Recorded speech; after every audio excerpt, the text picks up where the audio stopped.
Señor lo permite, estaremos estudiando el capítulo número 18. Iniciamos un nuevo capítulo del libro de Samuel. Primer libro de Samuel, capítulo 18. Estaremos viendo del versículo 1 al versículo 16, si el Señor lo permite. Hoy, viendo una recapitulación de lo que veíamos la semana pasada, analizábamos unos puntos importantes y hablábamos de la famosa pelea entre David y Goliat. No sé si lo recuerdas, la semana pasada hablábamos de eso, y veíamos hacia dónde nos apuntaba la verdad de lo que significa la batalla de David y Goliat, ¿no? Veíamos cómo nos apunta y vimos cómo algunos datos dentro de la batalla, vimos algunos datos importantes, ¿no? O más bien extraordinarios dentro de la batalla, pero vimos hacia lo más importante, hacia dónde nos apunta la batalla entre David y Goliat. Muchos pensaban o muchos piensan erradamente, y lo quiero reafirmar o afirmar, que esto se piensa o se cree en algunas batallas es muy antropológica. ¿Qué significa esto? Se enfoca en el ser humano. Tenemos batallas enormes y así como David, Dios nos ha ungido para poder pelear nuestras batallas, y por más grandes que sean esas batallas, con la ayuda de Dios podemos lograrla, ¿no? La batalla, ¿no? Podemos ganarla. Pero eso no habla, la pelea entre David y Goliat, eso no apunta. Y lo veíamos la semana pasada. Vimos que David es un tipo de Cristo, y a lo que nos apunta en realidad es a cómo nuestro Señor Jesucristo venció la muerte, el enemigo más grande que teníamos todos y que tenemos los seres humanos, pero en Cristo somos más que vencedores. ¿A qué se refiere que somos más que vencedores? Cristo ha vencido la muerte, mis hermanos. No se trata de que una batalla que sea nosotros ¿cómo puedo explicar? Pues que crezcamos y nosotros seamos más fuertes, y aunque lo somos en Cristo, pero el objetivo, mis hermanos, es la redención, es la vida eterna. Y esto es muy importante para nosotros. Lo veíamos la semana pasada con David. David es una especie de Cristo, más bien es una tipología de Cristo. El antitipo es Jesús, y lo explicaba la semana pasada. Y les decía lo siguiente, familia, que esto es muy importante. La batalla de David y Goliat, hermanos y hermanas, nos lleva a ver lo que Cristo hizo por nosotros. Destrozó, ganó la batalla más grande que teníamos nosotros. Era en contra de la muerte. Y esa muerte fue vencida. ¿Por quién? Por nuestro Señor Jesucristo. Y número uno, pero número dos, también la libertad que tenemos en Cristo. ¿Qué significa eso? Que nuestro Señor Jesucristo destrozó el pecado. Y ahora nosotros somos libres en Él, mis hermanos, para poder batallar con nuestros pecados, que venimos de ese remanente de pecado. Somos libres para batallar. Lo veíamos como vence a Goliat, le corta la cabeza, y todo el ejército de Israel que va en contra del ejército filisteo, ¿no? Y así nosotros vamos en contra de ¿qué? Pues de esas batallas que tenemos de una manera continua, constante, siempre, siempre, siempre. ¿Pero en quién? En Cristo Jesús, Señor nuestro. Eso lo veíamos la semana pasada. Profundizábamos en lo que era la batalla entre David y Goliat. El día de hoy vamos a ver algo muy, muy importante, porque David ciertamente nos apunta a nuestro Señor Jesucristo. Es un tipo de Jesús. Esto se le dice, en teología se le conoce cuando hay personajes dentro de las Escrituras que tienen un oficio, o que las características que providencialmente Dios va mostrando en las Escrituras se asemejan muchísimo al Redentor.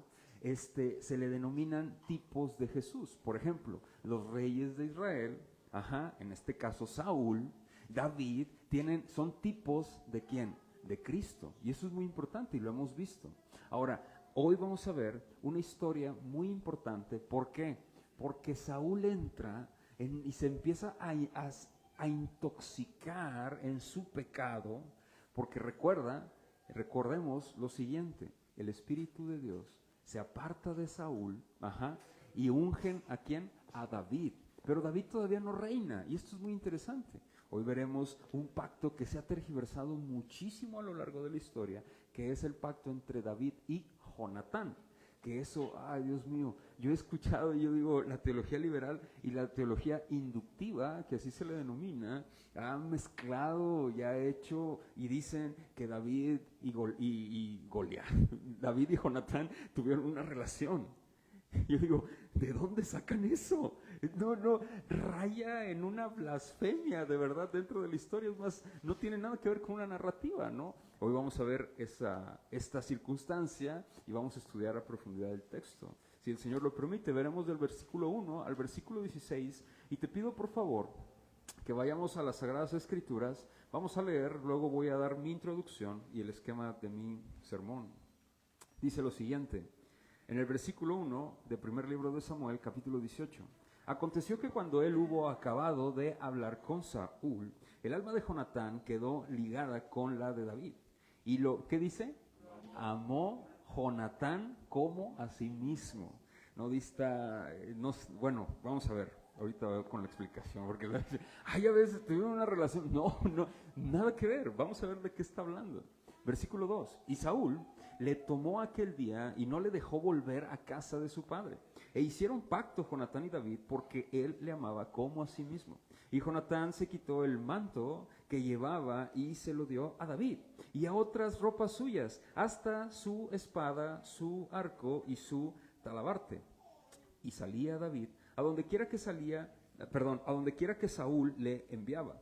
Y se portaba prudentemente, y lo puso Saúl sobre gente de guerra, y era acepto a los ojos de todo el pueblo y a los ojos de los siervos. ¿De quién? De Saúl. Versículo 6. Aconteció que cuando volvían ellos, cuando David volvió a matar al filisteo, dice, salieron las mujeres de todas las ciudades de Israel cantando y danzando para recibir al rey Saúl con panderos, con cánticos de alegría y con instrumentos de música. Y cantaban las mujeres que danzaban y decían, Saúl hirió a sus 1000 y David a sus 10,000. Y se enojó Saúl en gran manera y le desagradó este dicho y dijo, a David dieron 10,000 y a mí 1000, no le falta más que el reino. Y desde aquel día Saúl no miró con buenos ojos a David. Versículo 10. Aconteció el otro día que un espíritu malo de parte de Dios tomó a Saúl y él desvariaba en medio de la casa. David tocaba con su mano como los otros días y tenía Saúl la lanza en la mano. Y arrojó Saúl la lanza diciendo, enclavaré a David a la pared. Pero David lo evadió 2 veces. Mas Saúl estaba temeroso de David por cuanto Jehová estaba con él y se había apartado de Saúl. Por lo cual Saúl lo alejó de sí y le hizo jefe de 1000 y salía y entraba delante del pueblo. Y David se conducía prudentemente en todos sus asuntos y Jehová estaba con él. Y viendo Saúl que se portaba tan prudentemente, tenía que temor de él. Verso 16. Mas todo Israel y Judá amaba a David porque él salía y entraba delante de ellos. Hasta ahí vamos a ver el día de hoy en la narrativa. La próxima semana estaremos analizando lo demás. Viene un matrimonio ahí, una situación muy interesante también. Pero hoy permíteme enfocarme en este texto y vamos a ver, quiero iniciar con una ilustración. Yo quiero preguntarte algo y empezar de la siguiente manera. ¿Tú alguna vez has tenido que estudiar o aprender algo en tu vida? ¿Mande? ¿Sí o no? Todos los que estamos aquí, de alguna manera, hemos tenido que aprender de alguien algo en nuestras vidas. ¿Sí o no? Es muy interesante esto, pero hay una clave para el aprendizaje. Hay una clave y es sumamente importante. Lo que sea que tú puedas aprender o lo que desees aprender, para que tú quieras crecer, voy a hablar de manera cotidiana, para que tú puedas crecer necesitas aprender, necesitas crecer siempre. ¿Qué significa crecer? Un aprendizaje, requieres aprender, requieres conocer para que puedas crecer. Si tú quieres estudiar, si tú quieres ser, no sé, doctor, tienes que estudiar ¿qué? Bueno, médico. Si tú quieres ser médico, ¿qué tienes que estudiar? Medicina. Si tú tienes que estudiar, si tú quieres ser licenciado, ¿qué tienes que estudiar? Si tú quieres ser licenciado en comunicación, lo que seas, tienes que estudiar algo. Pero no nada más eso, eso es en el sentido educativo, pero en la vida cotidiana todo el tiempo estamos aprendiendo. ¿Tú te has dado cuenta de eso? Todo el tiempo, mis hermanos.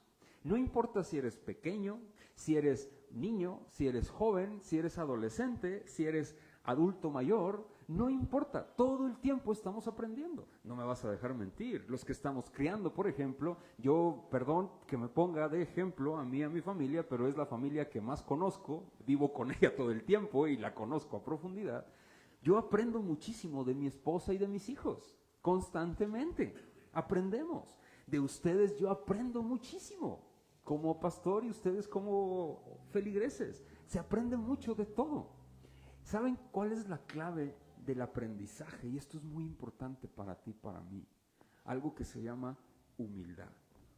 Porque si yo no tengo la suficiente humildad y el deseo de querer aprender, no voy a aprender. ¿Me explico? La arrogancia es algo que impide el aprendizaje y la enseñanza en todas las esferas. Tú puedes ser, no sé, puede ser que una profesión, dímela, médico, abogado. Tú puedes ser abogado, puedes tener muchos títulos, pero el objetivo de esto es el aprendizaje siempre. E incluso ya ejerciendo, tú no puedes tener un ánimo de orgullo. Y eso es un problema muy grande dentro de nuestra sociedad hoy en día, porque la gente, cuando son de tercera edad, a mí me ha sucedido de manera particular, o cuando tienen cierto grado de estudio, se creen o creen que son más que los demás, por tener experiencia o por tener ciertos grados o ciertos niveles de estudio. Mis hermanos, esto es algo cotidiano, pero familia, esto Dios no lo tolera. ¿Tú te has encontrado con personas? Termino mi ilustración con esto, porque voy a profundizar en el texto y tiene mucho que ver lo que vamos a ver el día de hoy con el contexto del texto en la narrativa. ¿Tú te has encontrado con personas de esa índole? Personas que conocen algo, son alguien y se creen autosustentables, voy a utilizar este término, autosuficientes, y que nada ni nadie les puede decir algo que tenga que ver con lo que ellos conocen, porque dicen, tú no sabes nada. ¿Te ha tocado ese tipo de personas? A lo mejor no te lo han dicho, pero con sus actitudes o sus formas de pensamiento y de explicar las cosas o de hablar, te puedes dar cuenta que existen muchísimas personas así. Miren, mis hermanos, Dios ve de lejos a los soberbios, y eso lo dice la palabra. Y vaya, el orgullo precede a la caída, también lo menciona la palabra del Señor en Salmos. Esto es muy importante porque para poder aprender requerimos humildad. Pero como somos pecadores y nuestro carácter en sí mismo es pecador, nuestra forma de vida, somos pecadores, no queremos aprender, no nos gusta aprender. Y sabes, aterrizo mi ilustración de esta manera. Con Dios, todo el tiempo estamos aprendiendo, hermanos. ¿Sí o no? Todo el tiempo. Y es fabuloso. Con Dios todo el tiempo estamos aprendiendo. Esto es fascinante. El día de hoy vamos a ver, esto es muy importante, porque el día de hoy el esquema de mi sermón es David y Jonatán y David y Saúl. Dos esquemas, tres personajes muy particulares dentro de las Sagradas Escrituras que vamos a estar analizando el día de hoy. David, mira, y entro en mi primer punto, David y Jonatán. Hermanos, la comparativa con David y Jonatán. Y vamos a ver algo muy interesante, con David y Saúl, muy interesante. ¿Tú te acuerdas cuando vimos en el texto bíblico, en la narrativa, en el primer libro de Samuel, que cuando el pueblo desechó de rey, ¿a quién? A Jehová, ¿te acuerdas? Porque Jehová era su rey. Escogieron un rey humano y querían parecerse a las demás naciones. ¿Te acuerdas de eso? Eso lo vimos ya en semanas anteriores. Jehová le dijo a Samuel, Samuel lloró y dijo, ¿cómo es posible que desechen a su rey, que se llama Jehová? ¿Por qué lo desechan? Y Dios le dijo a Samuel, déjalos, yo les daré un rey. ¿Y a quién puso? ¿Te acuerdas? A Saúl. ¿Te acuerdas de eso? Y Saúl fue un rey conforme al carácter del pueblo. ¿Cómo? Lo vimos en semanas pasadas también. Obstinado e idólatra. Sí, obstinado e idólatra, que es arrogancia, lo dice la palabra. ¿Te acuerdas de eso? Eso lo vimos. El rey que les puso el Señor se llamaba Saúl, y ese rey era un rey conforme al carácter del pueblo. Y lo vimos en ese momento, que Dios es el que pone reyes y quita reyes hasta el día de hoy, y Él pone a los reyes que cada nación desea, de acuerdo al carácter de cada nación, de acuerdo a su pecado, a lo que ellos desean. Ahora bien, pero Saúl, me llamaba mucho la atención, haciendo este paréntesis, Saúl no fue instruido, mis hermanos, por el Señor. Saúl fue puesto directamente. Saúl no aprendió. Pero David está entrando en un proceso de aprendizaje tremendo.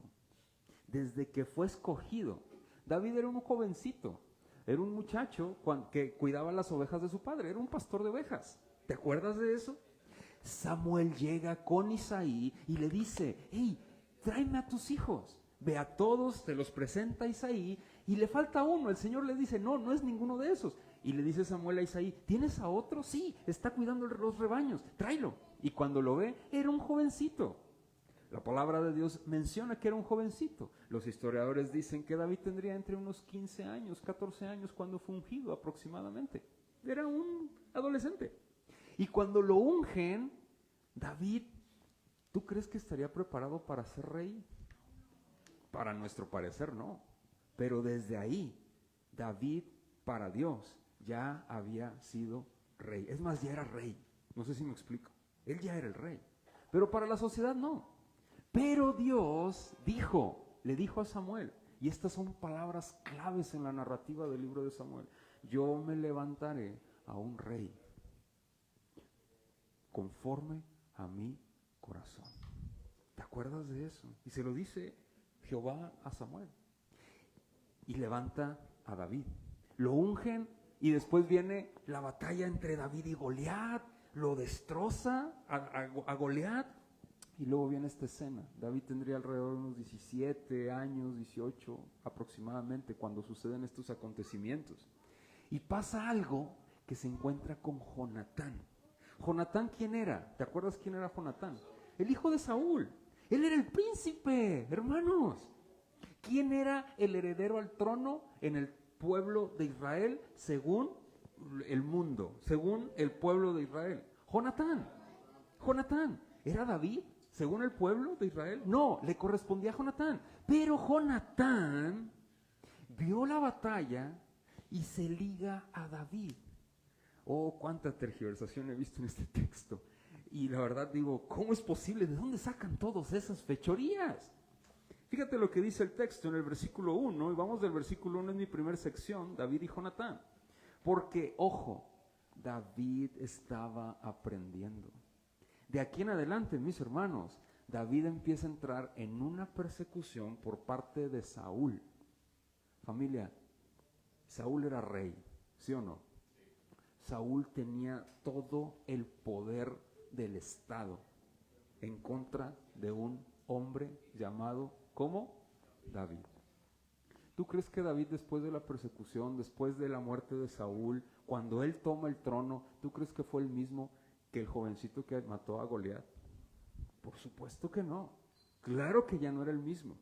Obviamente yo no estoy diciendo que David fue perfecto, para nada. Fue pecador como tú y como yo, necesitado de gracia, necesitado de redención. Claro que sí. Pero lo que sí te puedo decir, que Dios lo instruyó como te está instruyendo a ti y a mí en la cotidianidad de tu vida. Lo cotidiano de tu vida, mis hermanos, Dios lo utiliza para que tú crezcas. ¿Y sabes para qué? Para que te parezcas cada vez más y más. ¿Sabes a quién? A Jesús. Así de fácil. Por eso, gloria al Señor por donde te encuentras ahorita. Lo que estés viviendo. Yo no lo sé, pero Dios sí lo sabe. Lo que tu corazón está viviendo ahorita, Dios lo sabe, lo conoce, lo entiende. Y es maravilloso porque Él educa, enseña, muestra. a todos sus hijos. Vamos a seguir, por favor. Quiero que vayamos al texto del versículo 1 al versículo 5, por favor. Aconteció que cuando él hubo acabado de hablar con Saúl, el alma de Jonatán quedó ligada con la, ¿de quién? De David. Esto es muy interesante y dice, y lo amó Jonatán como a qué. Cuando yo leo esto, pero lo veo en el hebreo, no lo veo aquí en el castellano, mira, lo peor que podemos hacer es ver nuestras Biblias con los lentes mexicanos. Neta. Perdón la expresión, es una realidad. ¿A qué me refiero? Yo me pongo mis lentes mexicanos, ¿verdad? Y me los pongo. ¿A qué me refiero con esto? Con una cosmovisión, o sea, con mi visión cultural, antropológica, mexicana o actual. ¿Sí me explico? Si yo veo esto con los lentes de la actualidad, mexicanamente, ¿qué voy a pensar? Ay, ¿qué está pasando aquí? ¿Tampoco no? Dices, oye, ¿cómo? ¿Cómo que se unieron? O sea, ¿cómo que amó Jonatán a David? ¿Cómo es eso? ¿Sí o no? Yo sé que tu mente está maquilando, como dicen, el hámster está corriendo. ¿Por qué, familia? Porque esto se tergiversa muchísimo. Si yo me voy al hebreo, me cobra muchísimo sentido y tiene un sentido totalmente diferente. Por ejemplo, en el hebreo, la palabra amó Jonatán a David. Amar, la palabra amó significa un amor de amigos, amistad, totalmente. Y fueron amigos Jonatán y David, tanto que se apreciaron demasiado, eso dice en el hebreo, al grado que se veían más que hermanos. ¿Sí me explico? Así de fácil. Si tú has tenido amigos en tu vida, ¿tú has tenido amigos así o no? O sea, muy unidos, que dices tú, son amigos, hermanos, es más, a veces tienes más confianza con esas personas que con tus propios familiares. ¿Has tenido amistades de ese tipo? Yo sí, de manera personal. Y algo muy interesante, la Biblia cuando utiliza el vocablo amó, hermanos, tiene muchas sincronías, muchos significados. No es el significado erótico que tú le pudieras dar o un significado eros de pareja. No, para nada. Ese es el caso. Cuando dice que se unieron, está hablando que tuvieron una misma mente. O sea, pensaban de la misma manera. David y Jonatán tenían una estructura, una mente, una forma de pensar muy similar. ¿Sí me explico? De eso está hablando. No está hablando de homosexualismo, como lo he visto por ahí.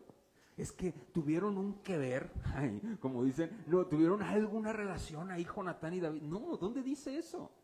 Checa lo que dice más adelante, y Saúl le tomó aquel día y no le dejó volver a casa de su padre. ¿A quién? A David.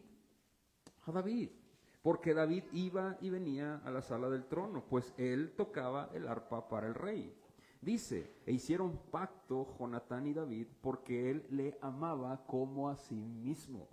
Se apreciaban demasiado como amigos y vivían en el palacio. O sea, ¿qué de malo tiene eso? Que yo tenga a mi mejor amigo y aparte vivamos en el mismo lugar.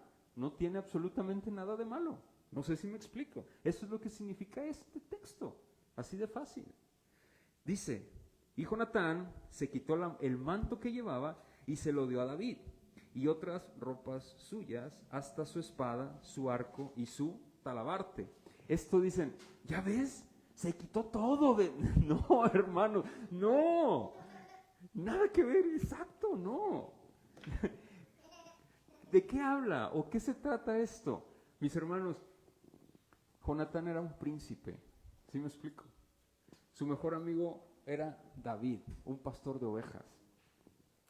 Imagínate David, la vestimenta, la indumentaria que él tenía. Era un pastor de ovejas. No venía de una familia de abolengo, una familia rica, ¿sí me explico?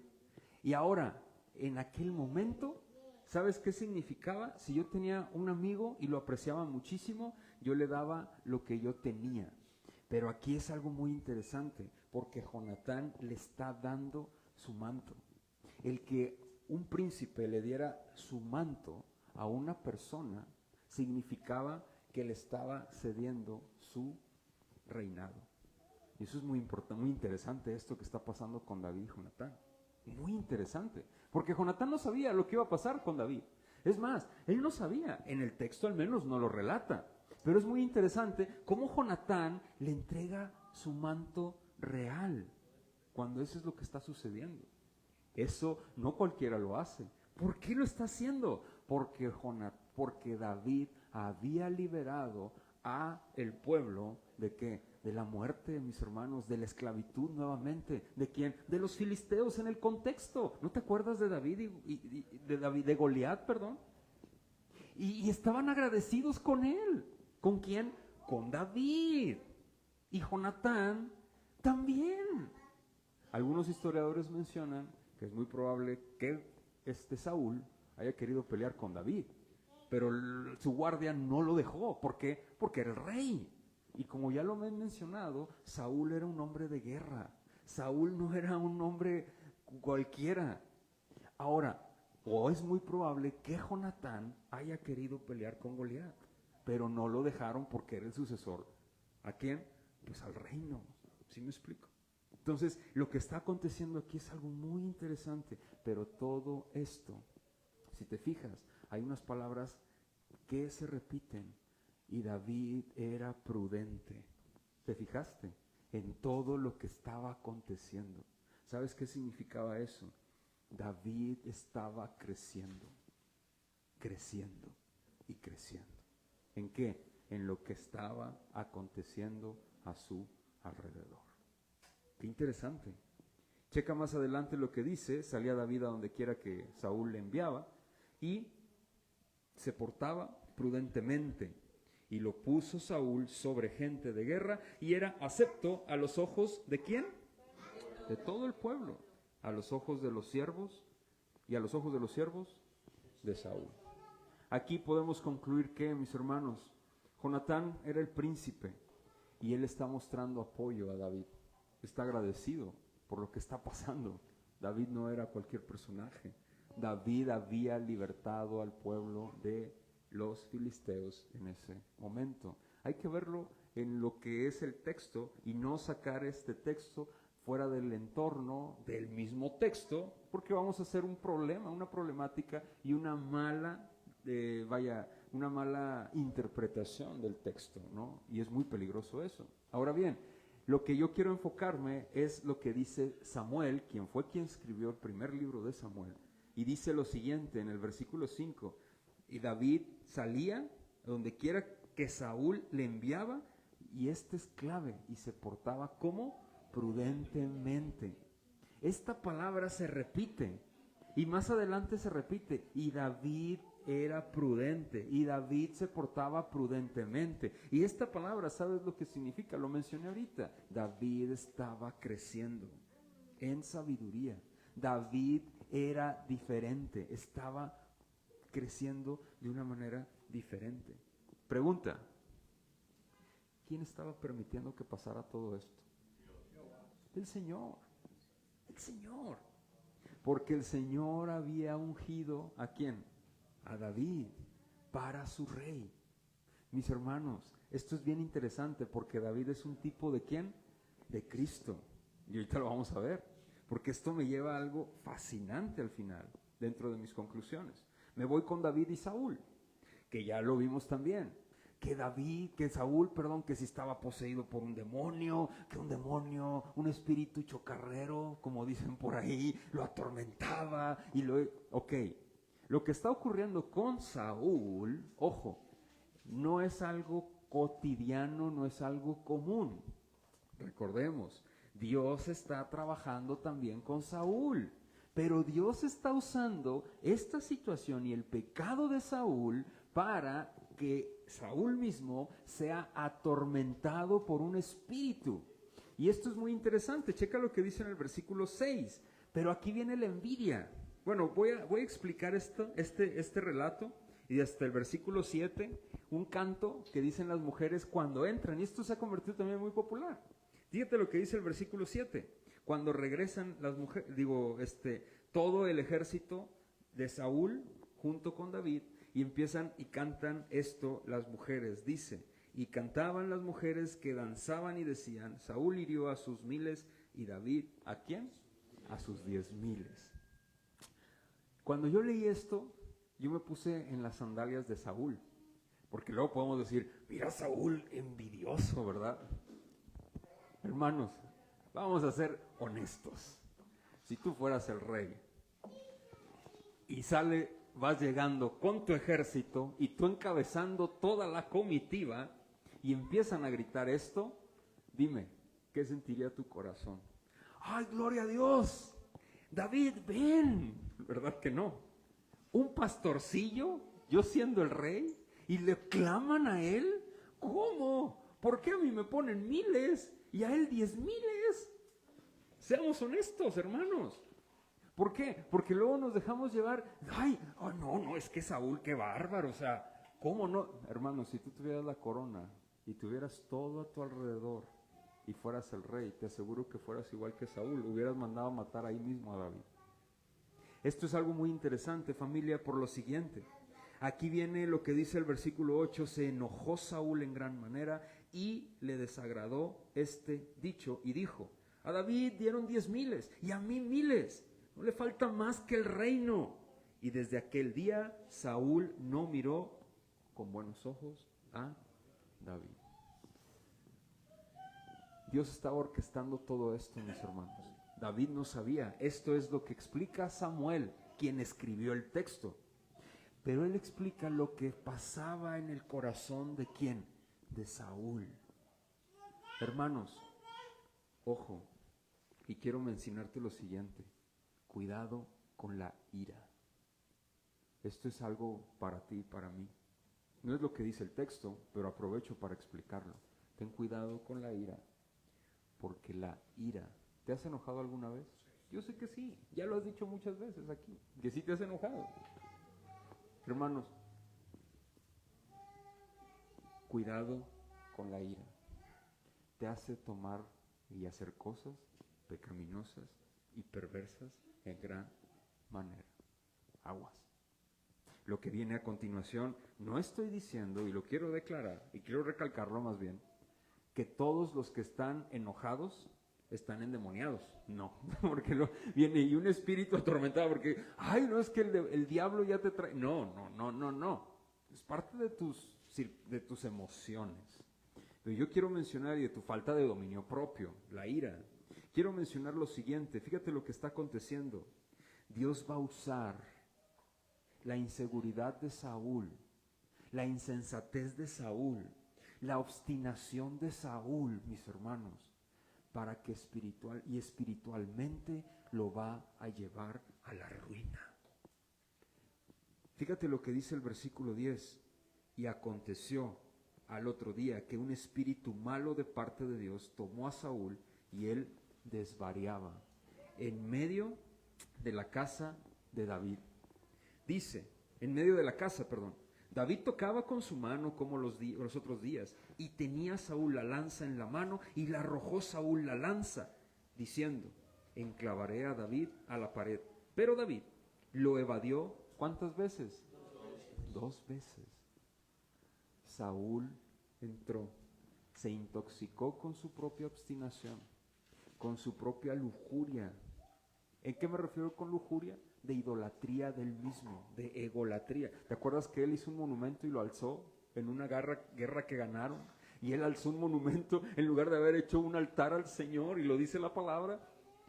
Intoxicado Saúl, Dios aprovecha, orquesta absolutamente todo de una manera soberana y providencial, y permite que un espíritu lo atormente y lo lleve a una tristeza y una depresión horrible, al grado, mis hermanos, que parece que él estaba demente. Y eso lo dice, que la palabra desvariaba significa demencia. Ojo, no significa que las personas que tengan depresión, quiere decir que un demonio los esté atormentando, número 1. Número 2, no significa que las personas que tengan demencia significa que tengan un demonio, tampoco, porque luego, ya lo expliqué cuando vimos este texto, queremos demonizar absolutamente todo, y eso no es así, mis hermanos.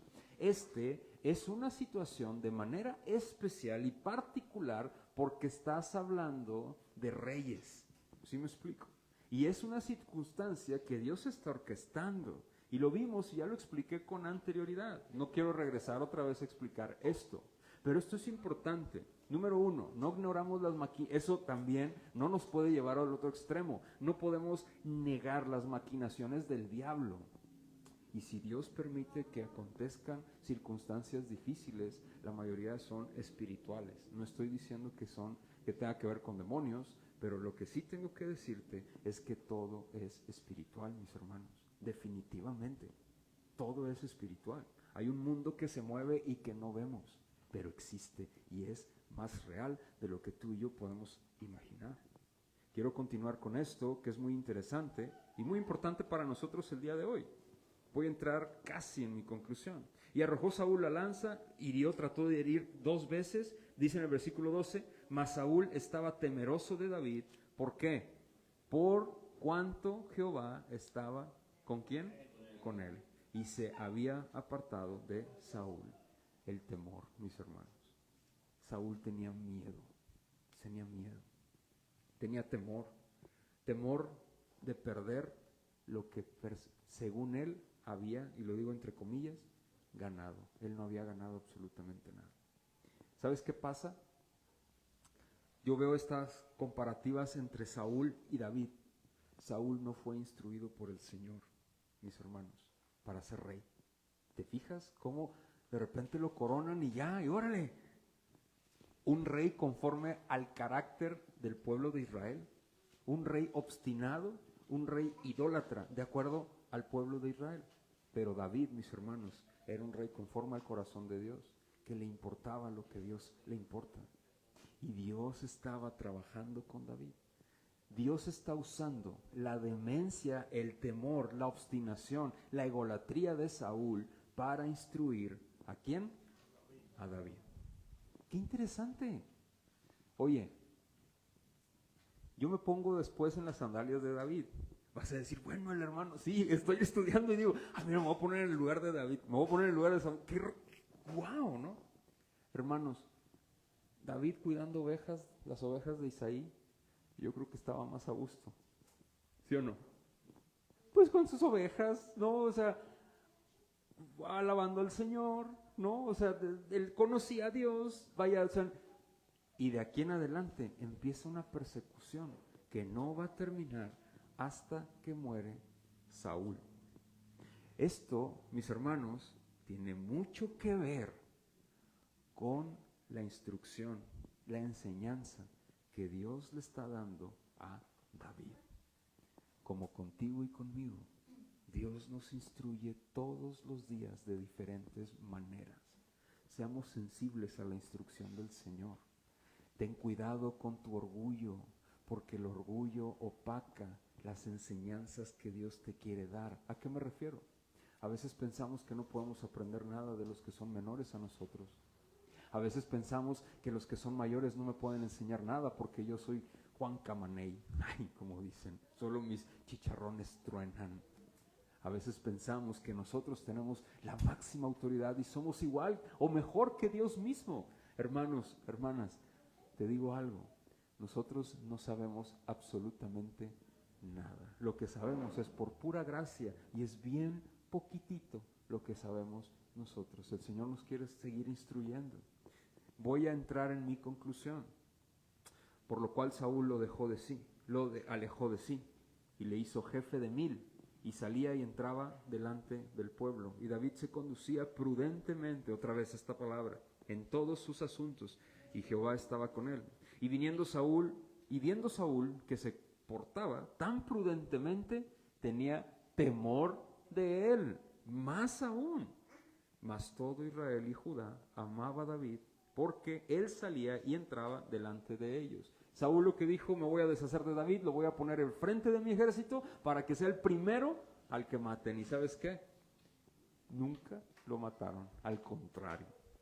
Esto es muy interesante y concluyo de la siguiente manera, mis hermanos. David estaba aprendiendo obediencia.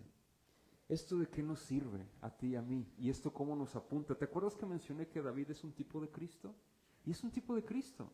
¿Sabes? ¿Tú sabes que Jesús aprendió la obediencia? Lo dice en Hebreos capítulo 5, versículo 8. Habla que aprendió la obediencia a través del sufrimiento. Y eso lo menciona la palabra del Señor. ¿Qué significa que Jesús aprendió? Pero Él es Dios. ¿Cómo que Él aprendió? ¿Qué significa que Jesús aprendió a través del sufrimiento la obediencia? Ojo, de manera experiencial. Jesús nunca se había encarnado. ¿Sí me explico? Solo una vez, y fue cuando murió por los suyos. Cuando Él se encarna, Él aprende experiencialmente. Experiencialmente. ¿Qué significa esto? Tiene la experiencia de la obediencia a través de todo alrededor. Imagínate, el ser más perfecto, inmaculado, santo, 3 veces santo, deja el trono, deja la gloria, baja, se hace carne como uno de los suyos, de su creación, y empieza a experimentar alrededor de él todo pecado, todo, hermanos. Imagínate eso. Yo sé que tú y yo no lo podemos imaginar a plenitud porque nosotros nacimos, crecemos y nos desenvolvemos pecaminosamente. No comprendemos lo que es ser santo. De verdad, en perfección no lo comprendemos. Jesús estaba experimentando eso que él no había experimentado y lo aprendió. ¿Te acuerdas cuando Jesús lloró en Juan capítulo 11, versículo 35 con Lázaro? Él lloró. Él no había experimentado lo que se sentía la muerte, mis hermanos.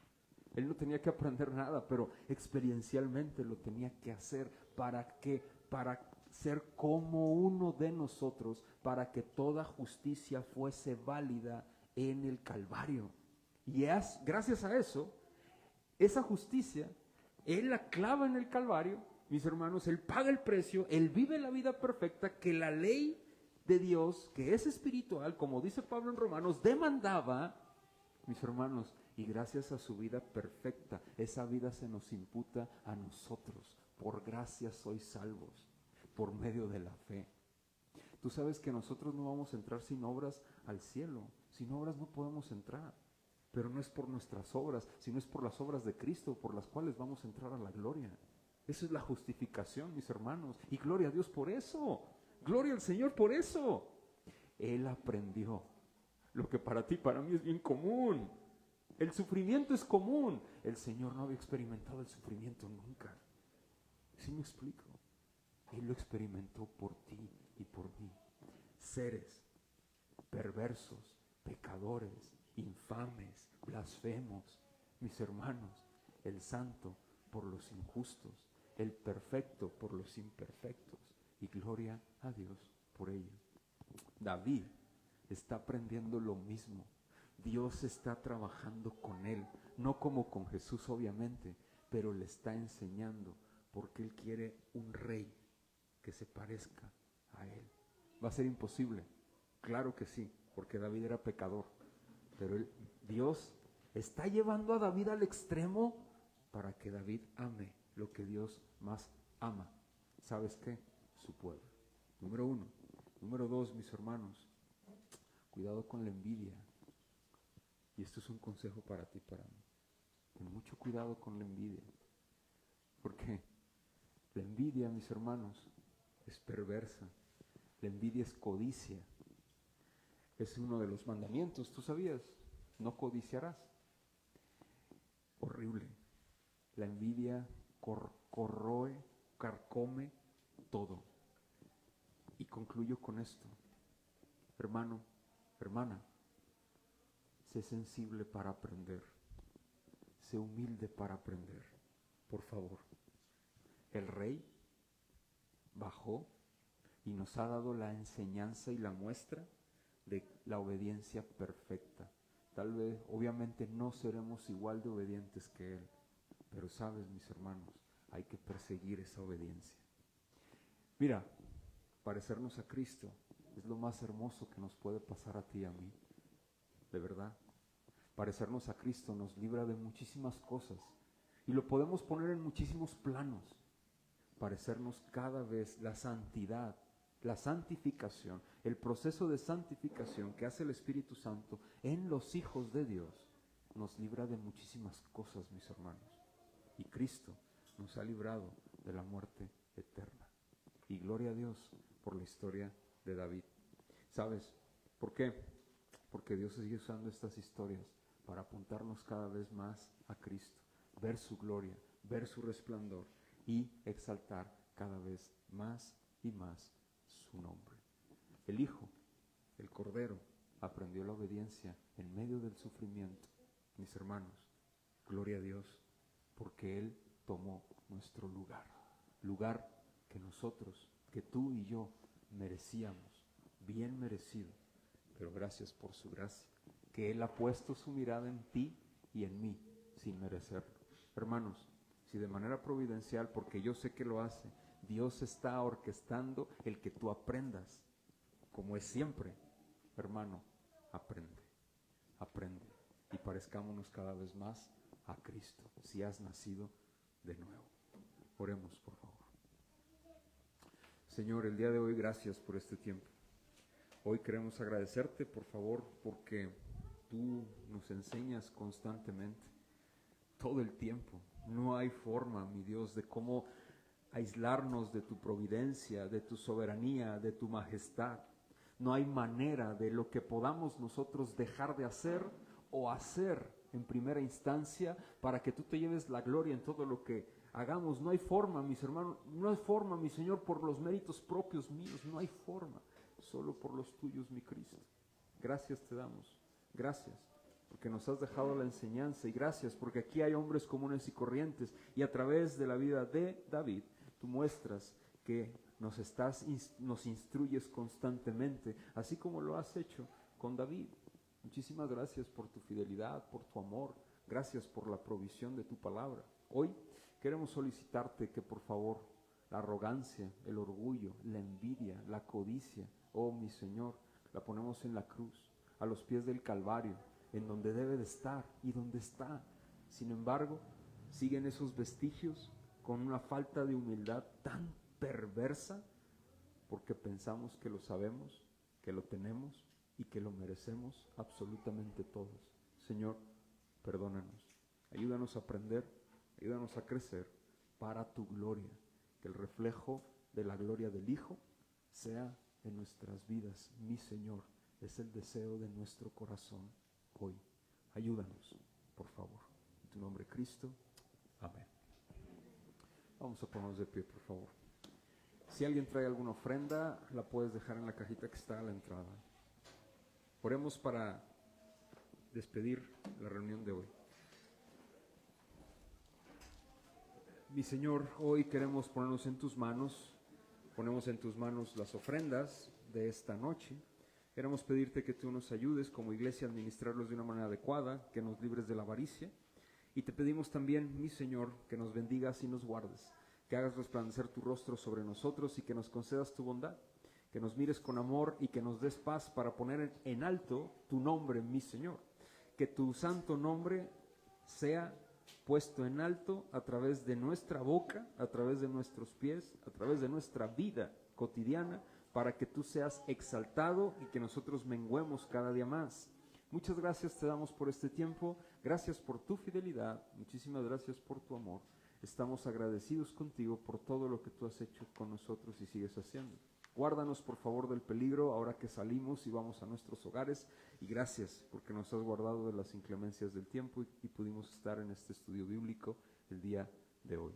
Gracias, gracias, gracias. En tu nombre, Cristo, nosotros oramos y decimos, familia, amén. Hermanos, gracias y que la gracia del Señor sea contigo. El viernes, te recuerdo, mujer, reunión de oración, 4 de la tarde. Si puedes venir, por favor. Y nos vemos el domingo a las 12. Los que se están instruyendo para nuevos diáconos, 10 de la mañana el domingo vamos a estar teniendo las clases. ¿Sale? Este domingo, si el Señor lo permite. Gracia y paz.